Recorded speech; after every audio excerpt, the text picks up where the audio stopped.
Bonjour à tous, une vidéo avec la correction du brevet de 2016. Vous avez ici les énoncés des exercices. Alors comme d'habitude, je vous conseille de mettre la vidéo sur pause et d'essayer de faire ces exercices tout seul avant de regarder la correction. C'est le meilleur moyen de bien vous entraîner et donc de bien vous préparer à l'examen. On y va pour la correction. Un petit rappel, dans la description de la vidéo, vous avez des liens qui vous permettent d'accéder directement à la correction d'un exercice en particulier.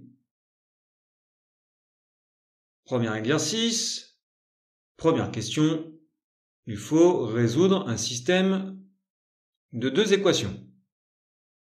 Alors on réarrange ce système, on regarde les coefficients des x par exemple, 1x pour la première équation, moins 5x pour la deuxième. Donc on peut multiplier la première par 5, comme ceci, et puis là on ajoute les deux équations pour éliminer les termes en x. Ça nous donne moins 14y plus 3 égale à 0, et au final y égale 3 quatorzièmes. Maintenant on choisit l'une des deux équations, et puis on va remplacer y par la valeur qu'on a trouvée. Voilà, on arrange le calcul, et on trouve x égale moins 19 quatorzièmes. Deuxième question. Alors on partage une somme de 20 670 francs entre 3 personnes, de manière à ce que la seconde personne reçoive le double de la part de la première personne. Alors, moi quand je vois l'énoncé là, eh bien, j'ai l'impression que soit il manque une donnée, ou soit il y a une erreur. C'est soit deux personnes, soit il manque une donnée. Donc on va faire comme si c'était deux personnes. Donc la première personne, eh bien, elle a une somme qui est x. La deuxième personne, elle a le double, donc 2x. Et puis, le total doit faire 20 670. Donc x plus 2x, ce qui fait 3x, égale 20 670.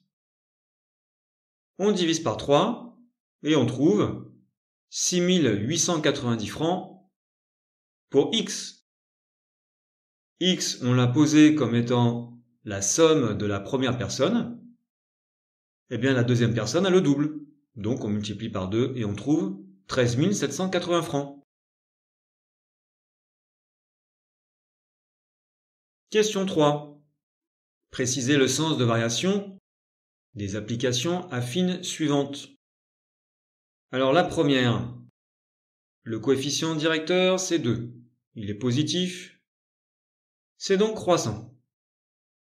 Pour G, le coefficient directeur, c'est moins 5. C'est négatif.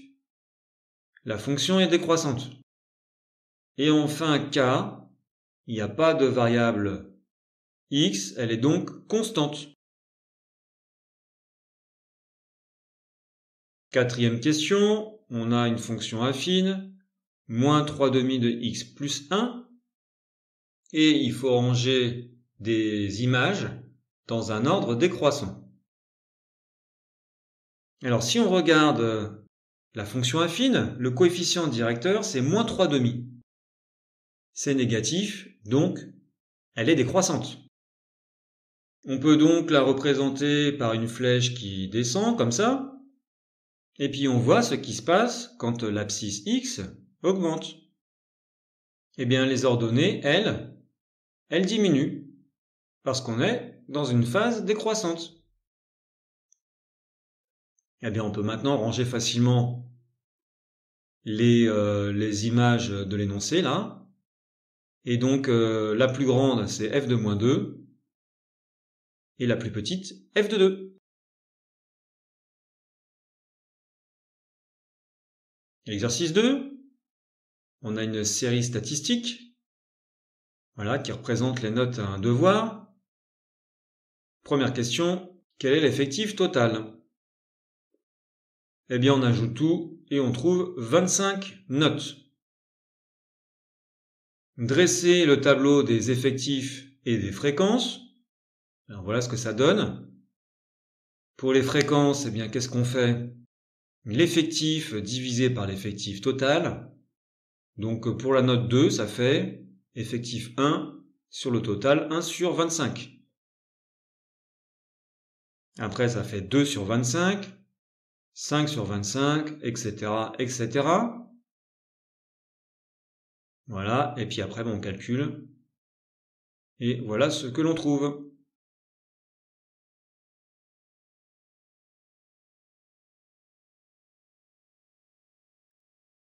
Alors, vous avez ici le diagramme en bâton. Petit c, préciser le mode de la série.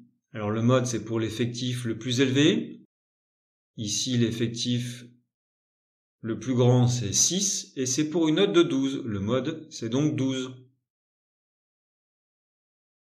Calculer le pourcentage d'élèves ayant une note supérieure ou égale à 12. Eh bien, supérieur ou égal à 12, c'est 12, 14, 17 et 19. Combien ça fait d'élèves?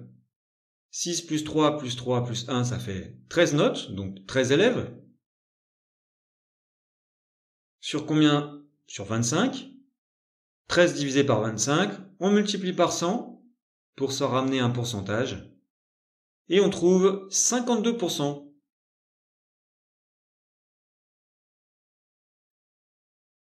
Exercice 3, de la géométrie.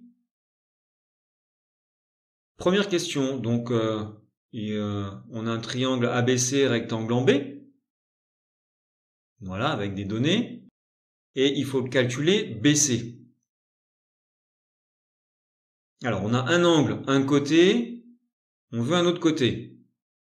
Alors, quoi comme côté en particulier? Eh bien, le côté opposé à l'angle.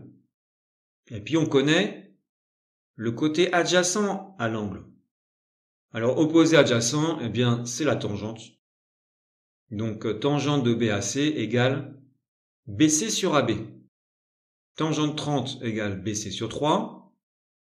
On multiplie par 3 pour se débarrasser du divisé par 3. Ça fait BC égale 3 fois tangente 30. Et on trouve environ 1,7 cm.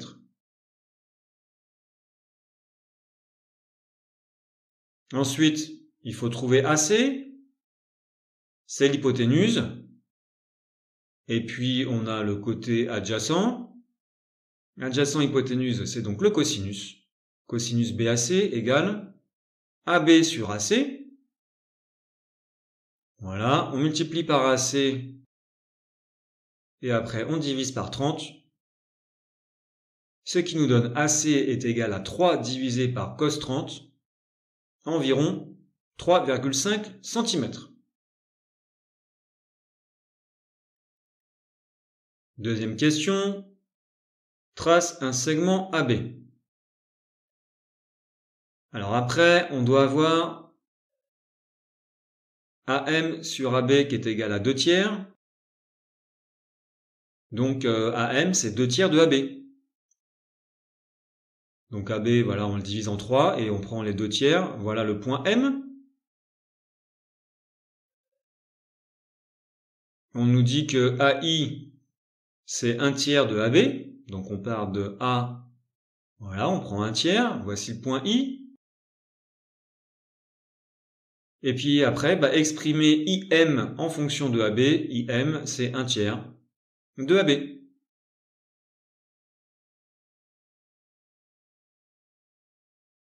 Question 3.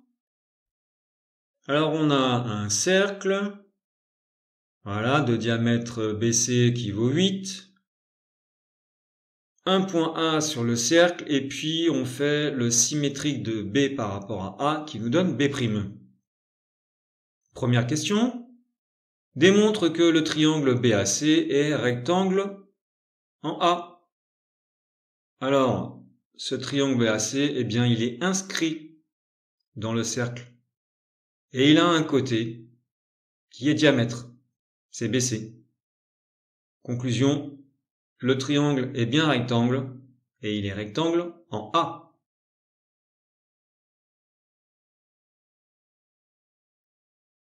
Ensuite, il faut calculer AC. Eh bien, on vient de montrer que le triangle est rectangle. On va pouvoir utiliser Pythagore. Donc, AC carré, c'est égal à l'hypoténuse au carré, c'est-à-dire BC au carré, moins le troisième côté, BA au carré. On remplace. On trouve AC carré égale 48. Alors, c'est pas encore AC, hein, c'est au carré. Donc maintenant, il faut faire la racine carrée. Et on trouve AC environ égal à 6,9 cm.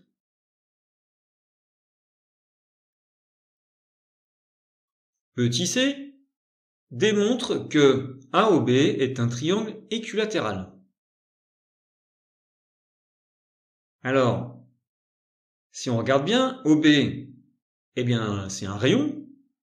Donc ça vaut 4, la moitié du diamètre qui était 8. OA, c'est un rayon aussi. Donc il vaut 4 également. Et puis AB, on sait que ça fait 4. Donc, conclusion, les trois côtés sont égaux. Le triangle est équilatéral. Ensuite, calculer la mesure en degrés de chacun des angles du triangle AOC. Alors, comme le triangle qu'on vient de voir, AOB, en vert est équilatéral, eh bien tous ces angles font 60 degrés, et notamment l'angle AOB, ici en rouge. Voilà, et comme on s'intéresse à tous les angles du triangle jaune ici, AOC, eh bien on a l'angle AOC avec l'angle AOB de 60 degrés. Tous les deux, quand on les ajoute, ça fait un angle plat, puisque ça fait le diamètre, et ça fait 180 degrés. Donc AOC fait 120. Ensuite, étant donné que, eh bien, OA, OC, ce sont des rayons, eh bien, notre triangle AOC, il est isocèle. Isocèle en haut. Donc, les deux angles OAC et puis OCA sont égaux. On a donc un triangle isocèle. Il y a deux angles égaux. Et le troisième fait 120. Et on sait que la somme des trois fait 180. Donc qu'est-ce qu'on fait? 180 moins les 120. Et puis maintenant, on divise par 2 pour avoir OAC qui est pareil que OCA. Ça nous donne 30 degrés pour ces deux angles.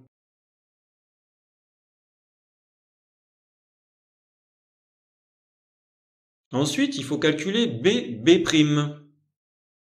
Alors, on sait que B', c'est le symétrique de B par rapport à A.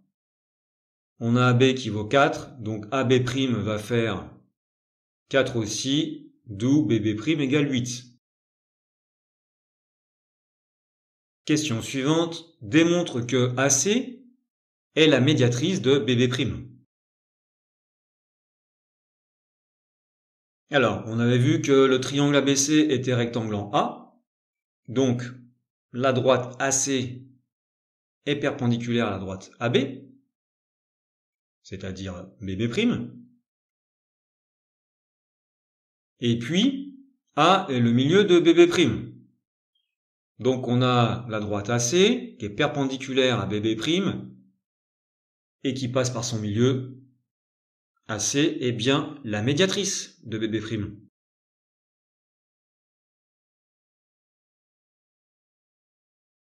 Exercice 4. Alors là, on a des points A, B et C qui vérifient des égalités vectorielles. Avec les vecteurs OI et OJ, qui sont les vecteurs unitaires d'un repère. Alors, qu'est-ce qu'on a pour le premier point? 3 OI, donc 3 fois le vecteur unitaire en abscisse, plus 4 OJ. Ça nous donne le vecteur OA, d'où le point A, avec les coordonnées, 3 en abscisse et 4 en ordonnée.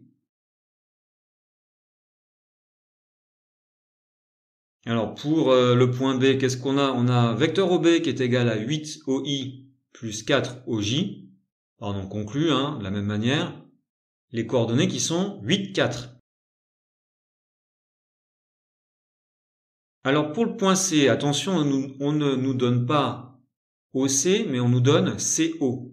Donc il faut changer. Voilà, on prend l'opposé, donc on change le signe. Ça fait OC égale 8 OJ. Il n'y a pas de OI, il y a 0 OI.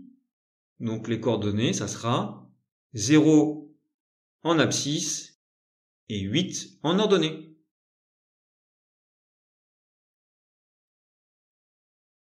Question 2. Calculer les distances AB et AC. Alors là, on applique la formule du cours. On remplace par les coordonnées de A et de B. Ça nous fait pour AB 5. Pour AC, voilà, pareil, on calcule et on trouve également AC égale 5. Conclusion, le triangle est isocèle.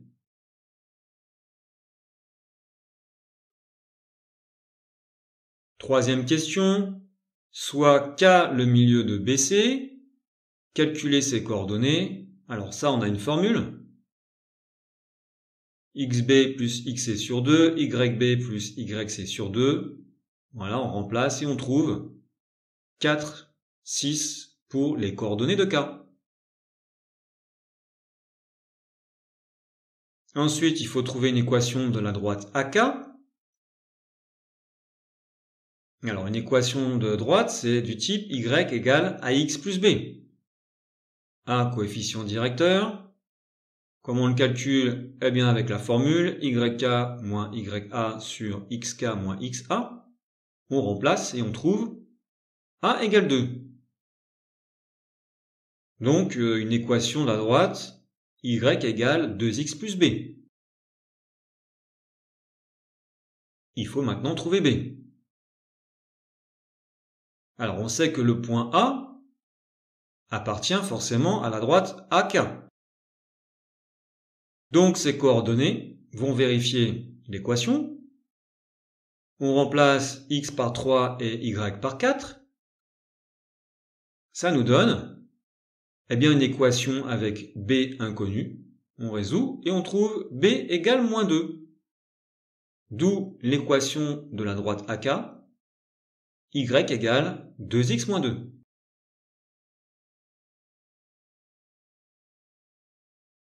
Petit c, démontrer que les vecteurs AK et BC sont orthogonaux. Alors on calcule les coordonnées du vecteur AK. On commence toujours par le dernier point, le deuxième point, qui est K ici. Donc 4 et 6, moi je mets d'abord les deux coordonnées d'un coup. Comme ça évite de se mélanger. Et puis après, il faut retirer les coordonnées du premier point. Donc ici, les coordonnées du point A. Il faut enlever 3 et après enlever 4.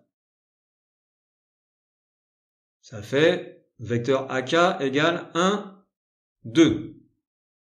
Ces coordonnées.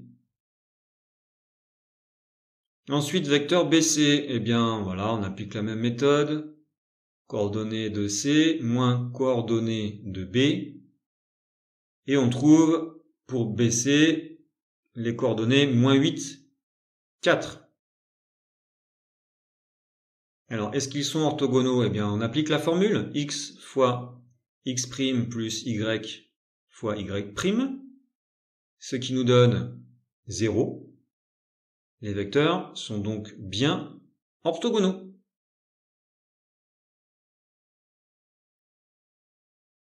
Petit d, justifier que la droite AK est la médiatrice du segment BC.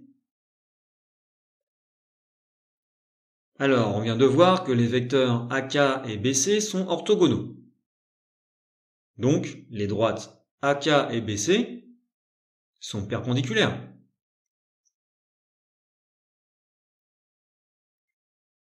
Et puis, K, c'est le milieu de BC. Donc, on a une droite